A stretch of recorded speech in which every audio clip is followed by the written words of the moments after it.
राधे राधे। आशा करती हूँ कि आप सभी लोग खुश होंगे, स्वस्थ होंगे, मस्त होंगे। आज मैं आप लोगों को अब मैं कथा सुनाने जा रही हूँ। अपने हाथ में पुष्प और अक्षत अवश्य ले लें। एक समय एक व्यक्ति अपनी पत्नी को विदा कराने के लिए अपने ससुराल गया। वहां पर कुछ दिन रहने के बाद में उसने अपने सास ससुर से अपनी पत्नी को विदा करने के लिए कहा, किंतु सबने कहा कि आज बुधवार का दिन है, आज के दिन गमन नहीं करते हैं। वह व्यक्ति नहीं माना और हट कर बैठा कि बुधवार के ही दिन अपनी पत्नी को विदा करके मैं ले जाऊंगा। अंत में उसकी पत्नी की विदा कर दी गई और वह नगर को चल पड़ा।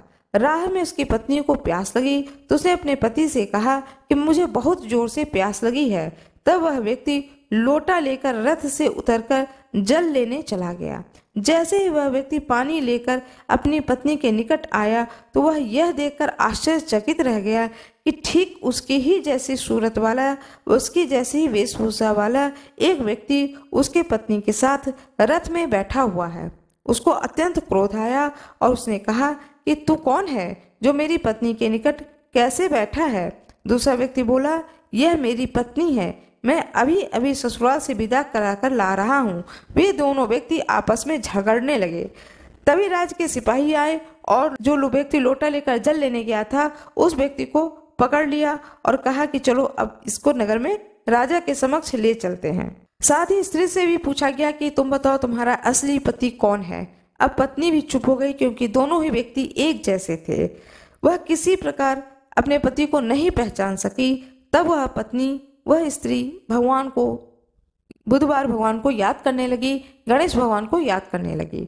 वह व्यक्ति भी ईश्वर से प्रार्थना करने लगा और बोला, हे परमेश्वर, यह कैसी लीला है, सच्चा झूठा कुछ भी पता नहीं चल पा रहा है।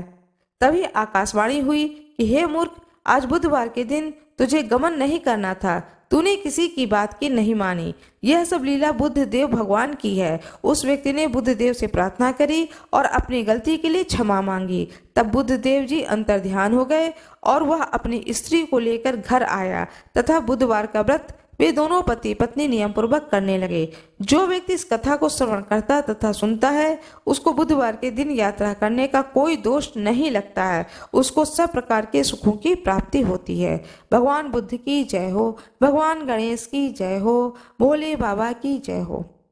आज मैं आप लोगों को बताने जा रही हूँ बुधवार व्रत किसे रखना चाहिए और इस व्रत का क्या प्रभाव होता है। बुधवार का व्रत गृह शांति तथा सर्व सुखों की इच्छा रखने वालों को बुधवार का व्रत करना चाहिए। विशेष करके ग्रह की शांति के लिए यह व्रत किया जाता है। बुधवार का व्रत भगवान गणेश जी को समर्पित होता है। साथ में भगवान शंकर की भी पूजा की जाती है। इस दिन नवजात शिशु के हाथों से करवाए गए कृत्य से समस्त मनोकामनाएं फलवती होती हैं। पूजा का विधि विधान यह होता है कि इस व्रत में रात दिन में एक बार ही भोजन करना चाहिए।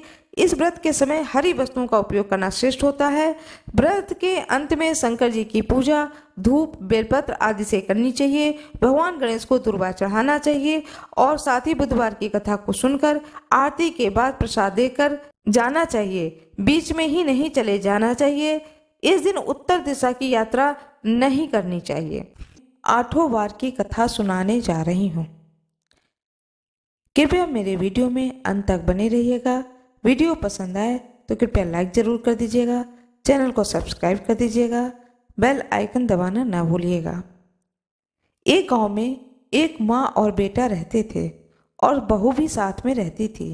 एक दिन माँ सुबह गंगा स्नान के लिए जा रही थी तो बहू से कह दी कि मेरे बेटे को सुबह रोटी दे देना। उसने कहा ठीक है, मैं दे दूंगी। सुबह जब बेटा उठा तो बोला कि माँ मुझे रोटी दो। यह सुनकर के उसकी पत्नी आई और बोली कि न तो तुम्हारी माँ है यहाँ और न ही रोटी, कुछ कमा कर लाओगे तो ही मैं रोटी दूंगी। वह बोला, भगवान मैं तो कमाना ही नहीं जानता हूँ। लेकिन बहू नहीं मानी। उसने कहा, अच्छा तुम 4 रोटी आम के अचार के साथ ही दे दो। बहू ने 4 रोटी बनाई और अपने पति को दे दी। वह रोटी लेकर के कुएं के मुंडेर पर आकर के बैठ गया और भगवान राम को याद करने लगा और भगवान श्री राम से कहने लगा कि हे प्रभु राम, मुझे कमाना नहीं आता है, मैं कमाना नहीं जानता हूँ। बार बार उसके प्रार्थना करने पर भगवान श्री राम ब्राह्मण का वेश बना करके आ गए और कहने लगे कि तुम इतने उदास क्यों बैठे हो। वह बोला, मेरी पत्नी ने कहा है कि जब तक कि तुम कमाकर कुछ लाओगे नहीं तो रोटी भी नहीं मिलेगी, लेकिन मैं तो कमाना जानता ही नहीं हूँ। भगवान बोले, मैं भी कमाना नहीं जानता हूँ, लेकिन मैं आठों वार के नाम को जानता हूँ, इससे तुम्हारे घर में अटूट भंडार भर जाएंगे। भगवान श्री राम बोले कि तुम चावल के दाने ले लेना और पानी की घंटी ले लेना। जो बर्तन ढके हुए हैं उनका मुंह खोल देना।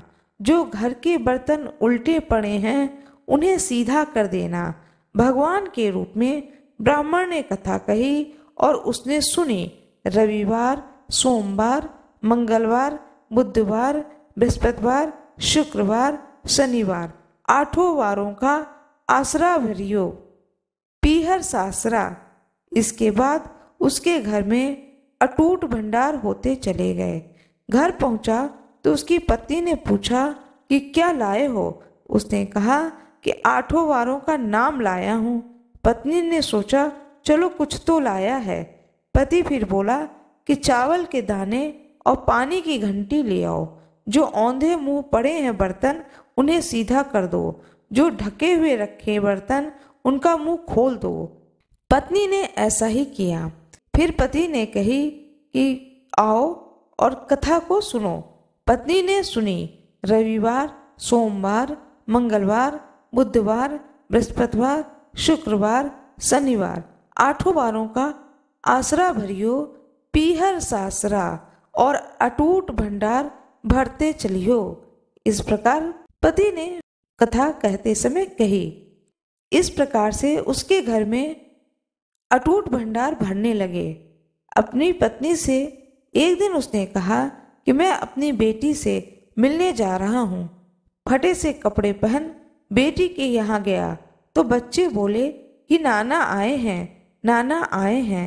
बेटी बोली कि नाना आए हैं तो क्या लाए हैं। 2 दिन की मुफ्त रोटियां तोड़ने आए हैं। बेचारा सोचने लगा कि गरीबी सब कुछ कहला देती है मुख से। पिता ने बेटी से कहा कि बेटी मेरी आठों वार की कहानी सुन लो। बेटी ने जवाब दिया कि पिताजी मेरा मुंह जूठा हो गया है, मैंने खा लिया है। तो पिता भूखे ही सो गए। अगले दिन बेटी को पिता पर तरस आ गया और कहती है कि पिताजी आप अपनी कहानी सुनाओ। पिताजी बोले कि चावल का दाने ला, पानी की घंटी ला। जो औंधे मुंह पड़े हैं बर्तन उन्हें सीधा कर। जो ढके हैं उनका मुंह खोल दे। पिता ने कही, बेटी ने सुनी। रविवार, सोमवार, मंगलवार, बुधवार, बृहस्पतिवार, शुक्रवार, शनिवार, आठों वारों का आसरा भरियो, पीहर सासरा और अटूट भंडार भरते चले। इस प्रकार से बेटी के घर में भंडार भरने लगे। बेटी टोकरे भर भर करके बांटने लगी। बेटी की पड़ोसनों ने कहा कि तुम तो कहती थी कि तुम्हारे पिता कुछ भी लेकर नहीं आए, वो तो इतना सामान लाए हैं कि तुम बांट रही हो। ये कहाँ से आया है। बेटी ने कहा कि मेरे पिता तो खाली हाथ ही आए थे, ये तो आठों वारों की कहानी का फल है। पड़ोसन बोली कि अपने पिता से कहो कि वह हमें भी आठों वारों की कथा सुना दें। फिर पिता ने कहा कि आज तो मेरा मुंह जूठा हो गया है, लेकिन कल मैं कहानी जरूर सुना दूंगा। दूसरे दिन पिता ने बेटी की पड़ोसनों को भी आठों वारों की कहानी सुनाई, जिससे उनके घर में भी अटूट भंडार हो गए। जैसे भगवान के वेश में ब्राह्मण की आठों वारों की कहानी सुनने से सबके घर में भंडार भर गए, उसी तरह से कहानी कहने वाले और सुनने वाले के भी भंडार भर जाएं। भगवान श्री राम की जय हो। ब्राह्मण देवता की जय हो। माँ गंगा की जय हो। जय श्री कृष्ण। भगवान विष्णु और माता लक्ष्मी की कृपा आप पर और आपके पूरे परिवार पर सदा सर्वदा बनी रहे। आज मैं आप लोगों को कथा सुनाने जा रही हूँ श्री कृष्ण जन्माष्टमी की। भाद्रपद कृष्ण पक्ष की अष्टमी को जन्माष्टमी का त्यौहार मनाया जाता है। इस तिथि को रात के 12 बजे मथुरा के राज्य में कंस की जेल में वासुदेव जी की पत्नी देवी देवकी के गर्भ से भगवान श्री कृष्ण का जन्म हुआ था। इस तिथि को रोहिणी नक्षत्र का विशेष महत्व है। इस दिन देश के समस्त मंदिरों में झांकियां सजाई जाती हैं। भगवान कृष्ण का श्रृंगार करके झूला झुलाया जाता है। स्त्री पुरुष रात के 12 बजे तक व्रत रखते हैं। रात को 12 बजे शंख तथा घंटों की आवाज से श्री कृष्ण के जन्म की खबर चारों दिशाओं में गूंज उठती है। भगवान कृष्ण की आरती उतारी जाती है और प्रसाद वितरण किया जाता है। प्रसाद ग्रहण करके व्रत को खोला जाता है। श्री कृष्ण जन्माष्टमी की कथा। द्वापर युग में पृथ्वी पर राक्षसों के अत्याचार बढ़ने लगे। पृथ्वी गाय का रूप धारण कर अपनी कथा सुनाने के लिए तथा अपने उद्धार के लिए ब्रह्मा जी के पास गई। ब्रह्मा जी ने सभी देवताओं को साथ लेकर पृथ्वी को विष्णु के पास क्षीर सागर में ले गए। उस समय भगवान विष्णु अनंत सैया पर शयन कर रहे थे। स्तुति करने पर भगवान की निद्रा भंग हो गई। भगवान ने ब्रह्मा एवं समस्त देवताओं को देखकर उनके आने का कारण पूछा तो पृथ्वी बोली, भगवान मैं पाप के बोझ से दबी जा रही हूँ, मेरा उद्धार कीजिए। यह सुनकर विष्णु भगवान बोले, मैं ब्रजमंडल में वासुदेव देवकी के गर्भ से जन्म लूंगा। तुम सब देवतागण ब्रजभूमि में जाकर यादव वंश में अपना शरीर धारण करो। इतना कहकर भगवान अंतर्ध्यान हो गए। इसके पश्चात देवता ब्रजमंडल में आकर यदुकुल में नंद यशोदा तथा गोप गोपियों के रूप में पैदा हुए। द्वापर युग के अंत में मथुरा में उग्रसेन राजा राज्य करते थे। उग्रसेन के पुत्र का नाम था कंस। कंस ने उग्रसेन को बलपूर्वक सिंहासन से उतारकर जेल में डाल दिया और स्वयं राजा बन गया। कंस की बहन देवकी का विवाह यादव कुल में वासुदेव के साथ निश्चित हो गया। जब कंस देवकी को विदा कराने के लिए रथ के साथ जा रहे थे तो आकाशवाणी हुई, हे कंस, जिस देवकी को तू बड़े प्रेम से विदा कर रहा है उसका 8वां पुत्र ही तेरा संहार करेगा। आकाशवाणी को सुनकर के कंस को क्रोध आ गया। क्रोध में भरकर देवकी को मारने के लिए तैयार हो गया। उसने सोचा न देवकी होगी न उसका कोई पुत्र होगा। वासुदेव ने कंस को समझाया कि तुम्हें देवकी से तो कोई भय नहीं है, देवकी की 8वीं संतान से तुम्हें भय है, इसलिए मैं इसका 8वां संतान तुमको दे दूंगा। तुम्हारे समझ में जो आए उसके साथ वैसा व्यवहार करना।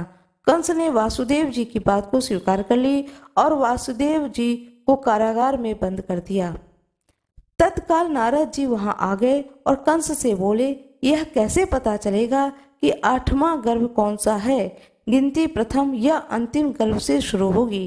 कंस ने नारद जी के परामर्श से देवकी के गर्भ से उत्पन्न होने वाले समस्त बालकों को मारने का निश्चय किया। इस प्रकार एक एक करके कंस ने देवकी के 7 बालकों को निर्दयता पूर्वक मार डाला। भाद्रपद कृष्ण पक्ष की अष्टमी को रोहिणी नक्षत्र में श्री कृष्ण भगवान का जन्म हुआ। उनके जन्म लेते ही जेल के अंदर प्रकाश फैल गया। वासुदेव देवकी के सामने शंख चक्र एवं पद्मधारी चतुर्भुज भगवान ने अपना रूप प्रकट कर कहा कि अब मैं बालक का रूप धारण करता हूँ, तुम मुझे तत्काल गोकुल में नंद के यहाँ पहुँचा दो और उनके यहाँ अभी अभी जन्मी हुई कन्या को लाकर कंस को दो। तत्काल वासुदेव जी की हथकड़ी खुल गई, दरवाजे अपने आप खुल गए, पहरेदार सो गए। वासुदेव जी कृष्ण को सूप में रखकर गोकुल को चल दिए। रास्ते में श्री कृष्ण के चरणों को स्पर्श करने के लिए यमुना जी बढ़ने लगीं। भगवान ने अपने पैर लटका दिए। चरण छूने के बाद यमुना जी घट गईं। वासुदेव यमुना पार कर गोकुल में नंद के यहाँ गए। बालक कृष्ण को यशोदा जी के बगल में सुलाकर कन्या को लेकर वापस कारागार में आ गए। जेल के दरवाजे पूर्ववत बंद हो गए। वासुदेव जी के हाथों में हथकड़ियां पड़ गईं। पहरेदार जाग गए। कन्या के रोने पर कंस को खबर दी गई। कंस ने कारागार में आकर कन्या को लेकर पत्थर पर पटककर मारना चाहा। पर वह कंस के हाथ से छूटकर आकाश में उड़ गई और देवी का रूप धारण कर बोली, हे कंस, मुझे मारने से क्या लाभ? तुझे मारने वाला तो गोकुल में पहुंच चुका है। यह दृश्य देखकर कंस हतप्रभ और व्याकुल हो गया। कंस ने श्री कृष्ण को मारने के लिए अनेक दैत्य भेजे। श्री कृष्ण ने अपनी अलौकिक लीला से सारे दैत्यों को मार डाला। बड़े होने पर कंस को मारकर उग्रसेन को राजगद्दी पर बिठाया। तभी से श्री कृष्ण की जन्मतिथि को सारे देश में बड़े हर्ष उल्लास से मनाया जाता है। बोलिए भगवान श्री कृष्ण की जय हो, भगवान विष्णु की जय हो, माता लक्ष्मी की जय हो, राधा रानी की जय हो। मेरा यह वीडियो कैसा लगा कृपया कमेंट बॉक्स में जरूर बताएं। राधे राधे कमेंट बॉक्स में जरूर लिख दें। वीडियो को लाइक करना ना भूलें। अब मैं आप लोगों को कथा सुनाने जा रही हूँ। एक साहूकार थे, उनके 7 बेटे थे। साहूकार ने एक तालाब बनवाया, लेकिन 12 वर्ष तक तालाब में पानी नहीं भरा। तब साहूकार बहुत परेशान हो गए। उन्होंने सोचा कि क्या बात है, मेरा यह तालाब क्यों नहीं भरता है। बहुत परेशान जब हो गए तब उन्होंने पंडितों को बुलवाया और उनसे पूछा कि क्या बात है, मेरा यह तालाब क्यों नहीं भरता है। तब पंडितों ने कहा कि आप बड़े बेटे की बलि दें, यह बड़े पोते की बलि चढ़ाने से तालाब भरेगा। साहूकार ने सोचा कि यह मैं कैसे करूं, कैसे मैं अपने बड़े बेटे को बलि दे दूं और किस तरह से अपने बड़े पोते का बलि दे दूं, और बलि देने के बाद में यह तालाब तभी भरेगा जब मैं बलि दूंगा। साहूकार बड़ा ही सोच में पड़ गया। फिर भी उसने अपने जी को कड़ा किया और कड़ा करने के बाद में उसे अपनी बड़ी बहू को पीहर भेज दिया। और जब बहू पीहर चली गई, पोते को उसने रोक लिया और रोकने के बाद में अपने बड़े पोते की बलि चढ़ा दी। जब बड़े पोते की बलि चढ़ गई तब घनघोर छटा आई और खूब बारिश हुई। जब खूब बारिश हुई तो तालाब भर गया। जब तालाब भर गया तब साहूकार अपनी पत्नी के साथ में उस तालाब को पूजा करने के लिए घर से निकले। जब घर से निकलने लगे तब साहूकार ने अपनी दासी से बोले कि गौवा धनुआ चने मोट, गौवा धनुआ उनका कहने का अर्थ था चने मोट को बना ले। साहूकार के गाय के बच्चे का नाम भी ग्यूला धनुआ था। उन्होंने उस दासी ने गाय के बच्चे को ग्यूला धनुआ समझ करके पका दिया। जब साहूकार और साहूकारनी गाजे बाजे के साथ तालाब में पूजा करने पहुंची तो वहां पर उन्होंने देखा कि यहाँ पर मेरा बेटे है, बहू है और साथ में वह पोता भी है जिसको उन्होंने बलि चढ़ा दी थी। साहूकार ने सोचा, मैंने तो अपने पोते की बलि चढ़ा दी है, तो यह मेरा पोता यहाँ पर कैसे आ गया। वह पास में जाकर देखा तो देखा कि मेरे पोता जो कि गोबर से बिल्कुल सना हुआ है, पूरे शरीर में उसके गोबर लिपटा हुआ है और वह भी पानी में तालाब में कूद रहा है जैसे सभी बच्चे तालाब के पानी में कूद रहे हैं। इसको देख करके साहूकार बहुत ही चकित हुआ, उसे बड़ा ही आश्चर्य हुआ। साहूकार ने सोचा कि मैंने तो पोते की बलि दे दी थी तब तालाब भरा, लेकिन गाय माता ने मेरी लाज रख ली और मेरे पोते को जीवित कर दिया और मुझे मेरा पोता वापस दे दिया। घर वापस आकर दासी से पूछा कि गाय का बच्चा कहाँ है। दासी बोली, आपने गेउला धनुआ को पकाने के लिए कहा था तो मैंने तो उसे पका दिया। तो साहूकार ने कहा कि पापनी, तूने यह क्या किया? अभी मैंने एक पाप उतारा है और तुमने दूसरा पाप चढ़ा दिया। बड़ी मुश्किल से मेरा पोता मुझे वापस मिला है। अब मैं गाय को क्या जवाब दूंगा? जब गाय वन से चरने को गई है, वन में जब चर करके घास चर करके वापस आएगी और जब अपने बच्चे को वह नहीं देखेगी तो मैं उसे क्या जवाब दूंगा। ऐसा सोच करके वह बहुत ही चिल्लाने लगा उस दासी के ऊपर। फिर साहूकार ने साहूकारनी दोनों उल्टे पड़ गए और सोचा कि अब गाय आएगी तो उसको क्या जवाब देंगे। पीछे साहूकार ने एक हंडिया में गाय के बच्चे को डालकर एक गड्ढे में दबा दिया। घर के पीछे ही उन्होंने गाय के बच्चे को दबा दिया। शाम को जंगल से जब गाय आई तो बच्चे को नहीं देख करके चिल्लाने लगी और हंडिया खोदने लगी। तब उसमें से उसका मिट्टी में लिपटा हुआ बच्चा निकला। तब किसी ने साहूकार से आकर कहा कि देखो, गाय का बच्चा जीवित है और वह अपने माँ के साथ में खड़ा है। साहूकार ने कहा, यह कैसे संभव है? गाय के बच्चा तो मर चुका था और उसे मैंने ही एक हांडी में करके घर के पीछे मिट्टी में दबा दिया है। तब उस व्यक्ति ने कहा, नहीं, तुम स्वयं उठो और चल करके देखो कि जो मैं बता रहा हूँ वह बात सत्य है या नहीं। साहूकार ने कहा कि ठीक है। फिर साहूकार उठा और वह घर के पीछे गया। वहां जाकर देखा गाय के बछड़ा गाय का दूध पी रहा है। और इस प्रकार से जब उसने अपनी आंखों से देखा साहूकार ने कि गाय का बच्चा जीवित है, और जीवित ही नहीं है, वह अपनी माँ के साथ खड़ा भी है, इस को देख करके साहूकार बहुत ही खुश हुआ, बहुत ही प्रफुल्लित हुआ। और उसने यही बात कही, जिस प्रकार से गाय माता ने मेरे घर के वंश की रक्षा की, मेरे पोते की रक्षा की, जिसका मैंने बलि चढ़ा दिया था उसे जीवित कर दिया, और उसके पुत्र भी जीवित हो गया, गाय का भी बछड़ा जीवित हो गया।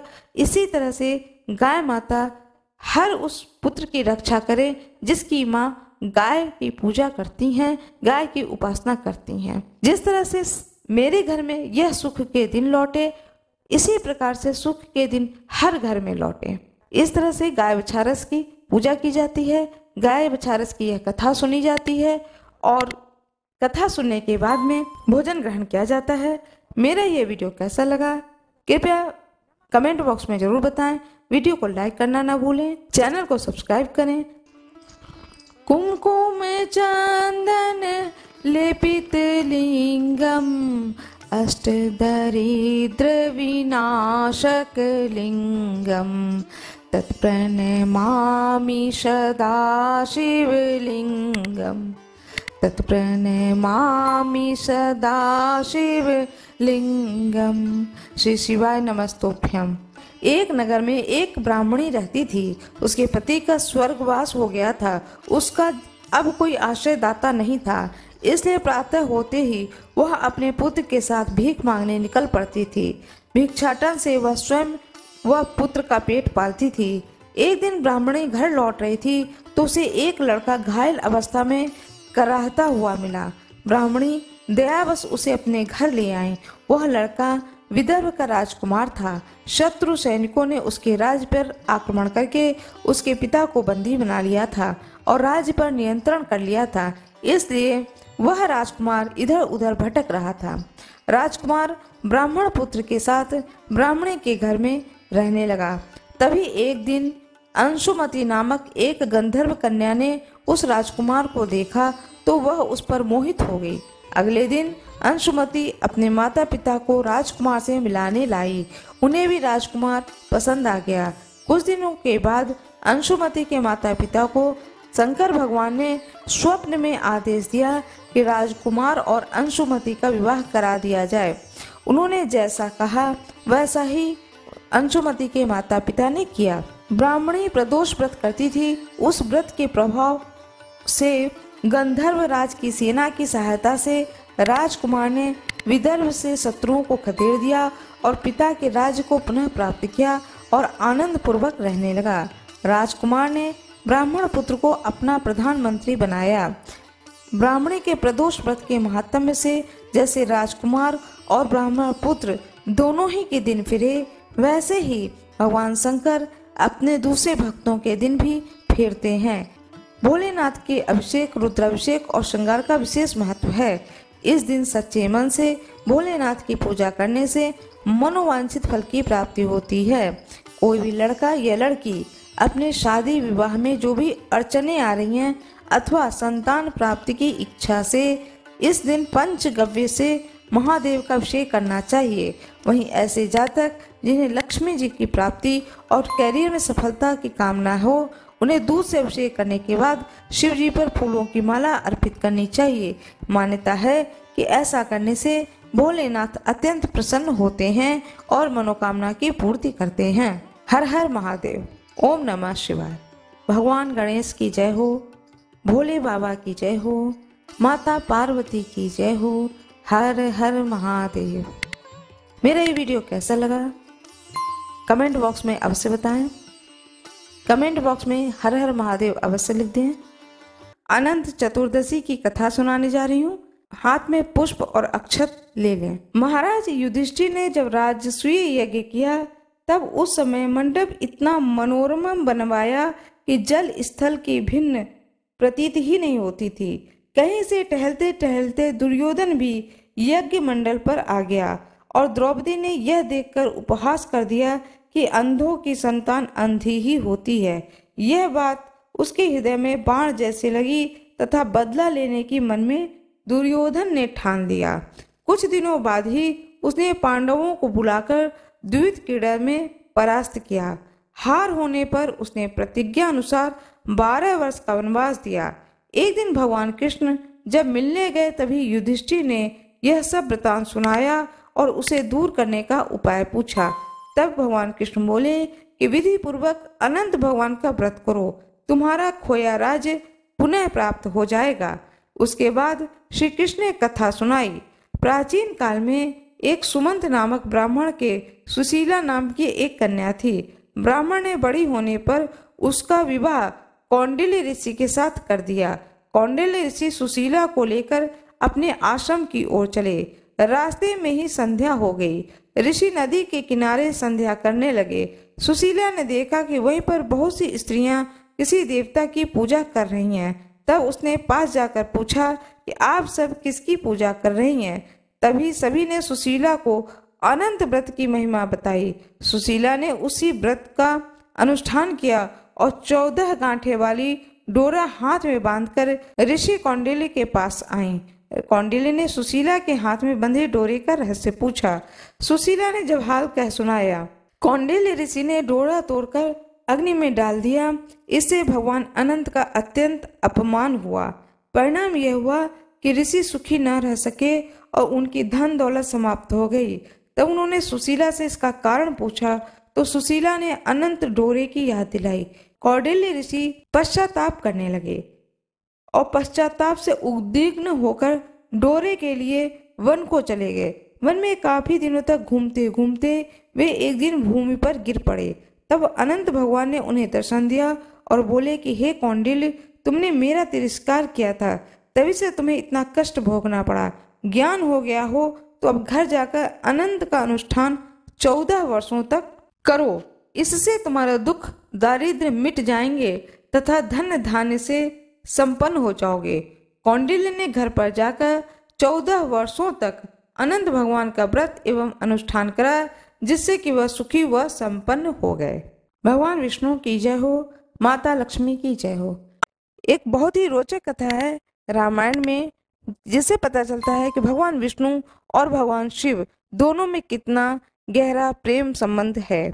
भगवान विष्णु कितना आदर करते हैं, सम्मान करते हैं भगवान शंकर को, और जो कोई भी भगवान शंकर की पूजा करता है उससे भगवान विष्णु बहुत ही प्रसन्न होते हैं।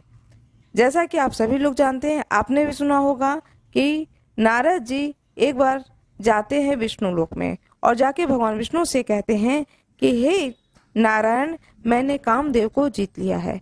जब उनके ये शब्द को भगवान विष्णु सुनते हैं तो उन्हें लगता है कि मेरे भक्त को अभिमान हो गया है, और वह मन में सोचते हैं कि भक्त को अभिमान नहीं होना चाहिए, यह अच्छी बात नहीं है। ऐसा सोच करके वह नारद जी को कोई जवाब नहीं देते हैं। नारद जी बड़े खुशी भाव से विष्णु लोक से बाहर आ जाते हैं और मन में सोचते हैं कि देखो मैंने कामदेव को जीत लिया है। जैसे ही वह विष्णु लोक से बाहर आते हैं, देखते हैं बहुत ही सुंदर एक नगर है। वो मन में सोचते हैं मैंने इस नगर को तो पहले कभी नहीं देखा। देखते हैं बहुत ही सुंदर नगर है, राजा हैं, रानी हैं, राजकुमारी हैं, नगर के लोग हैं और वहां पर स्वयंवर की तैयारी हो रही है। फिर वो आते हैं लौट करके विष्णु भगवान के पास में और भगवान विष्णु से कहते हैं हे प्रभु, थोड़ी देर के लिए मुझे आप अपने चेहरा दे दो। भगवान विष्णु कहते हैं ठीक है, ले लो। अब जब भगवान विष्णु ने नारद जी को अपना चेहरा दिया तो नारद जी बहुत प्रसन्न होते हैं और भगवान विष्णु से कहते हैं जय विधि होय नाथ ही तुमोरा, करहु सुबेग दास मैं तोरा। भगवान विष्णु कहते हैं ठीक है, अब मैं तुम्हें आशीर्वाद देता हूँ, वचन देता हूँ, मेरा यह वचन मिथ्या नहीं जाएगा। भगवान विष्णु के इस आशीर्वाद को लेकर नारद जी चलते हैं वहां पर जहां पर कि स्वयंवर हो रहा होता है। वह इस चीज से बिल्कुल अनजान होते हैं कि मेरा चेहरा क्या हो गया है, और वो स्वयंवर वाले स्थान के पर पहुंचते हैं। जब वो पहुंचते हैं तो वहां पर दो द्वारपाल खड़े होते हैं। वो भगवान नारद भगवान का चेहरा देख करके बड़ी जोर से हंसते हैं, लेकिन नारद भगवान समझ नहीं पाते कि ये मुझे देख करके क्यों हंस रहे हैं। अब वहां पर पहुंचते हैं जहां पर दरबार लगी होती है। कन्या जो है वो स्वयंवर का वरमाला लेकर के वहां से निकल रही होती है। ये भी एक कुर्सी पर जाकर बैठ जाते हैं कि मैं इतना सुंदर दिख रहा हूँ तो ये तो मुझे वरमाला डालेगी ही, ऐसा विश्वास रख करके नारद जी वहां एक कुर्सी पे बैठे होते हैं। लेकिन ऐसा संजोग बनता है, वरमाला तो दूर की बात है, राजकुमारी उनकी ओर पलट के भी नहीं देखती हैं। और वो राजकुमारी ने एक राजकुमार के गले में वरमाला डाली और बहुत दुखी होकर के नारद जी वापस लौटते हैं। जब निकलने लगते हैं तो सोचते हैं कि मेरा चेहरा तो भगवान विष्णु जैसा चेहरा है, फिर ऐसा कैसे हो गया। तो पानी में अपना चेहरा देखते हैं तो देखते हैं अरे मेरा चेहरा तो बानर का चेहरा है।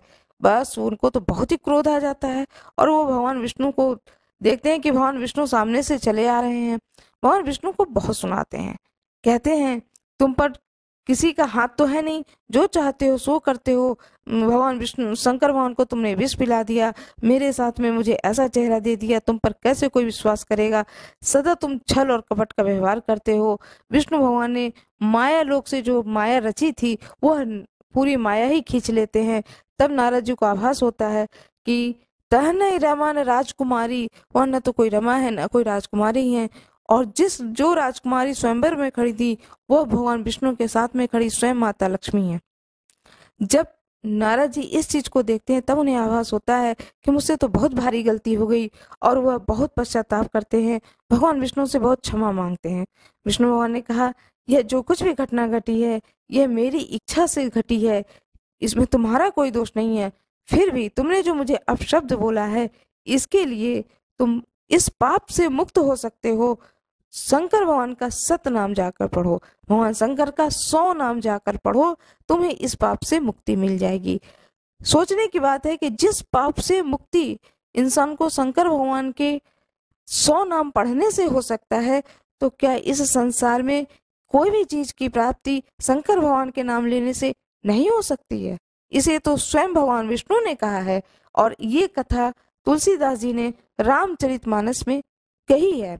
गणेश कथा, अपने हाथ में अक्षत लें, पुष्प ले लें और कथा को बड़े ही भावपूर्वक सुने, कथा का रसपान करें। एक बार भगवान शिव तथा माता पार्वती नर्मदा नदी के किनारे बैठे थे।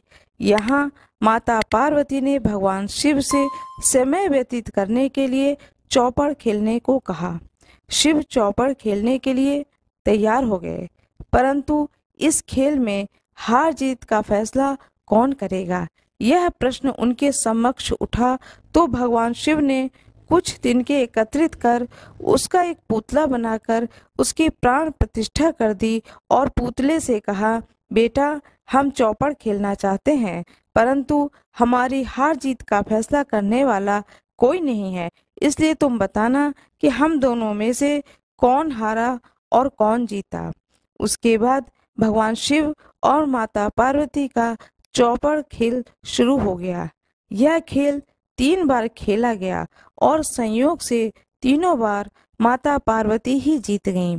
खेल समाप्त होने के बाद बालक से हार जीत का फैसला करने के लिए कहा गया तो उस बालक ने महादेव को विजयी बताया।